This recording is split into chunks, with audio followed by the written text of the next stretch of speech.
8h, 9h. Europe 1 matin. Il est 7h12 sur Europe 1. Dimitri Pavlenko, vous recevez ce matin l'analyste géopolitique Gérard Vespierre. Bonjour Gérard Vespierre. Bonjour à vous. Bienvenue sur Europe 1. Vous êtes chercheur associé à la Fondation d'études pour le Moyen-Orient, fondateur du média web Le Monde Décrypté, auteur d'une étude qui date de 2024, mais alors au titre de circonstance, vers la prochaine révolution iranienne, point d'interrogation.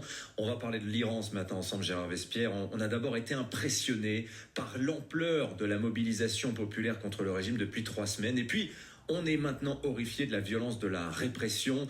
On a ce chiffre qui circule entre 12 et 20 000 tués au cours des derniers jours. Le chef du pouvoir judiciaire iranien dit vouloir des procès rapides et publics.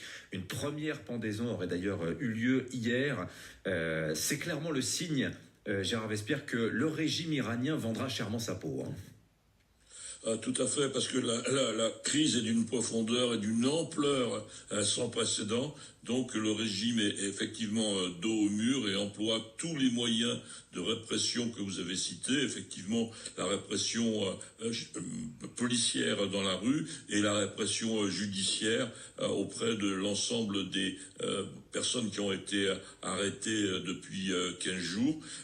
La pendaison à laquelle vous faites référence n'est peut-être pas eu lieu parce que c'est la promesse qui aurait été faite à Donald Trump par le pouvoir iranien, les États-Unis demandant effectivement qu'il n'y ait pas d'exécution suite à des arrestations. Oui. Il y a un côté boîte noire en Iran aussi, c'est connu, Gérard Vespierre. Le régime d'abord est difficilement pénétrable. Sur la situation d'ailleurs actuelle aussi, il y a beaucoup d'informations contradictoires. D'un côté, vous avez les déclarations des dirigeants publics iraniens extrêmement dures à l'adresse des États-Unis et des manifestants. Et puis, il y a tout ce que l'on apprend de la bouche même de Donald Trump qui dit « Nous avons des contacts avec des dirigeants iraniens, ils m'ont promis qu'ils allaient arrêter de tuer, etc. etc. » À quel sein se vouer, Gérard Vespierre, selon vous ? Écoutez, il n'y a absolument pas d'unanimité dans les deux piliers qui constituent le pouvoir en Iran, à savoir le système sécuritaire, les gardiens de la révolution, les Basidj, et puis l'autre pilier, les religieux. Du côté des forces de répression, eh bien, il y a des familles, voyez-vous, les gardiens de la révolution ont des enfants qui sont dans les universités. Papa, pourquoi tires-tu sur mes copains de fac ?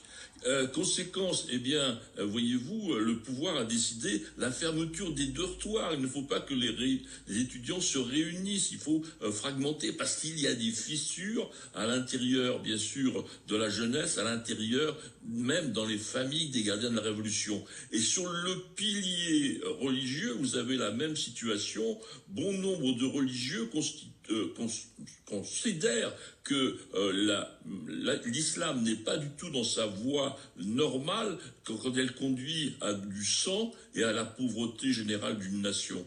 Donc ces différences qui existaient déjà avant le mouvement s'amplifient dans ce chaudron. Gérard Vespierre, il faut aussi, il y a des éléments aussi de solidité du régime quand même qui sont assez préoccupants. Il faut le dire qu'en Iran tout est doublé. L'appareil militaire, l'appareil sécuritaire, d'un côté vous avez les services de renseignement du gouvernement, vous avez l'armée régulière et tout est doublé de l'autre côté par les gardiens de la révolution. Donc ce qui est un vrai problème en termes pour la robustesse du régime. Enfin j'ai du mal à m'exprimer. Ce que je veux dire par là, c'est que ça participe de la solidité du régime actuel. Autre point, c'est que les gardiens ont des intérêts financiers tels qu'on peut penser qu'ils lâcheront très difficilement le régime en place, Gérard Vespierre.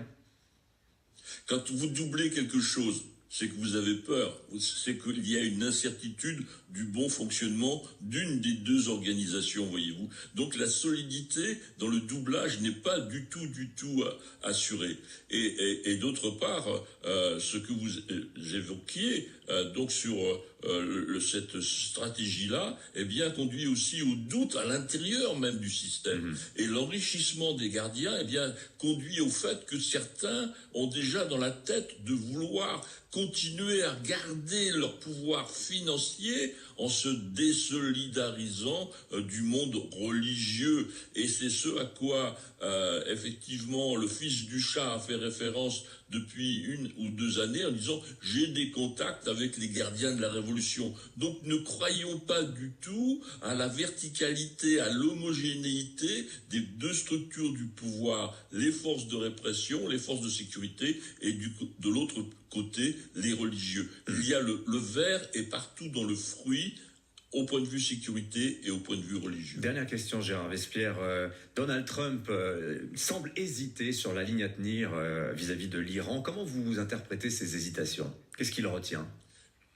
Eh bien, c'est la réalité, si vous voulez. Ce qui a été entrepris, par exemple, au Venezuela, vous frappez, vous retirez, et puis, voilà, c'est terminé.